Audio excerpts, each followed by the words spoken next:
Welcome back to the Lars Larson Show. It's a pleasure to be with you and glad to get your phone calls and emails. It's honestly provocative talk radio for the United States of America. If you want to join the conversation, that's easy to do. 866-HEY-LARS. That's 866-439-5277. Emails go to talk@larslarson.com. And I'm glad that Frank Gaffney and I are on the same page on this, because it would disappoint me greatly if he was not. As you wrote, Frank, from the Center for Security Policy, President Trump has asked a long taboo question: do Democrats in Congress love America?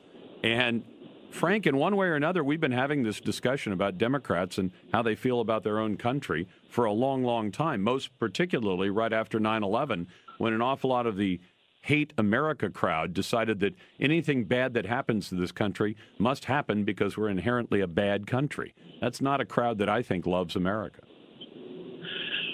Well, the thing is, Lars, that for a lot of us who follow these issues and behaviors closely, this isn't exactly news, is it? No.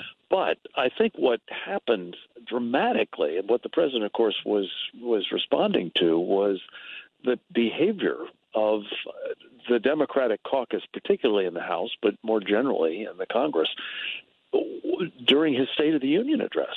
And he was hitting all of these core messages about loving our country and its values and its symbols and its successes. And these folks, as everybody watching had a chance to take on in their own way, were, passive aggressive doesn't begin to describe it. They were making faces. They were actively, with their body language, expressing their revulsion, not just for the messenger, but I think for the message. And so I think what the president, touched on yesterday in his inimitable fashion was, hey, what's wrong with this? And I think it's a question on a lot of our minds, and it's a healthy question for us to be asking and hopefully insisting on answers to. Yeah, because as you say, you hope that everybody in this country who wants to stay, because there's no rule that says you have to stay. We're the easiest country to leave in the world if you want to. Certainly a lot easier than places like Iran or Cuba or certain other countries. That you hope that people love their country. We see its faults. We see the mistakes we make from time to time, but we love the country. And I think some of us, we see evidence on a pretty regular basis that there are members of the opposition party, the Democrats, who seem to think that they just think America is a bad place. I thought President Obama was the perfect epitome of that, because he believed, I think largely because of his father's beliefs about colonialism, that America was a bad actor on the globe, and that we continue to be a bad actor, and that we need to kind of be set back in our place and our behavior corrected. I don't share his belief, but he even managed to convince people to vote for him, and he didn't seem to like America very much. And his wife didn't like America. Michelle Obama famously said, America's a place that's just downright mean, where the average person can't get ahead. Well, she was the daughter of an average person who grew up to go to Harvard and become the First Lady of the United States. So I don't know what she was griping about. Yeah. Well, look, I think it was actually less his father's views on colonialism than it was his mentor, Frank Marshall Davis, who was one of the preeminent communists of his time, who imbued in President Obama and expressed the views of a lot of people who are serving in Congress right now, that the United States needs to be, as the president famously put it shortly before his first election as president, we need to fundamentally transform America. And 8 years on, it was pretty clear that that's exactly what he was trying to do. And, Lars, one of the things that I've been urging people to do is as you're trying to answer this question, what is going on? Who are these people, and what do they actually believe? Check out a book or a video version of it, a film, a documentary by my friend Trevor Loudon, who I'm sure you know. Oh, I do. Called The Enemies Within.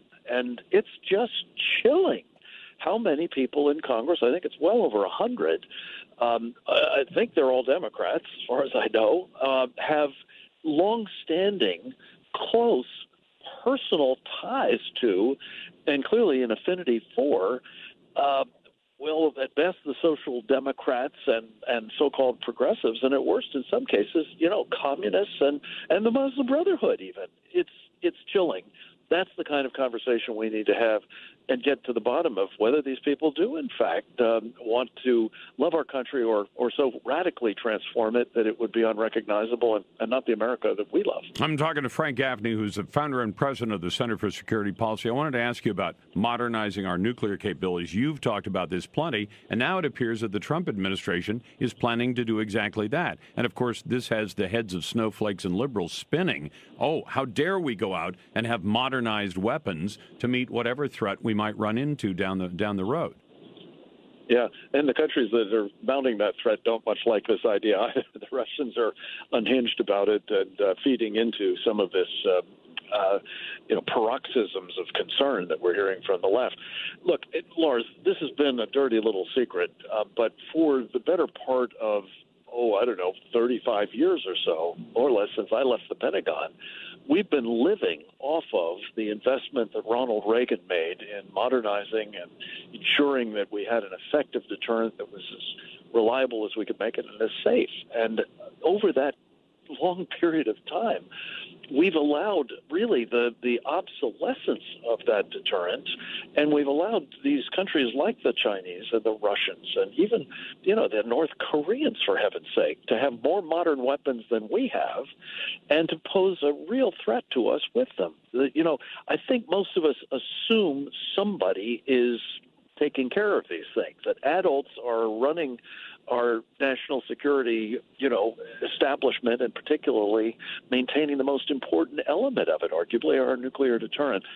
That hasn't often been the case, I'm sorry to say, and particularly during the Obama years, it was absolutely a case of malign neglect, and we have to remedy that. And I commend the Trump administration for a good nuclear posture review. Now it behooves them to implement it. Hey, Frank, I want to get your take on this. I don't know if you've seen this story yet, but it broke late today in the WAPO, in the Washington Post, Bezos newspaper.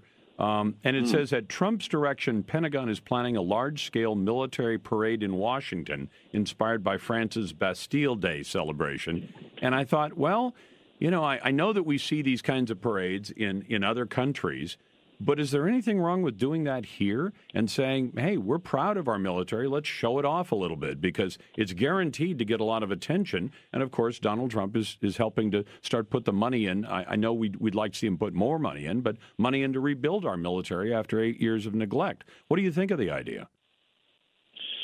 Well, it's important that we're having this conversation on a day when the Congress is trying to decide whether they're actually going to fund the military for a full year, not just for the next couple of days. And, I pray they will, Lars, because we're doing our servicemen and women no favors by handling them as though we're indifferent to the mission that they have. I think if we celebrate them, perhaps it's with parades, perhaps it's, on the streets and in our airports and so on, that's all to the good. But we have to demonstrate by our actions, specifically financing the kind of overhaul of their kit, which is long overdue as well. Even the non-nuclear stuff is terribly, terribly worn out. The readiness is in the tank, and we've got to get them back to the kind of fighting trim that we need to deter wars. I'm a big believer in my old boss Ronald Reagan's philosophy of peace through strength. So is Donald Trump. God love him, and I hope we'll see that executed in the days ahead through whatever means, parades and all the rest. Frank, thanks so very much. And by the way, I'd mentioned it earlier this hour, but happy birthday to Ronald Reagan. God bless and rest in peace. Frank, thank you. Frank is the founder of the Center for Security Policy.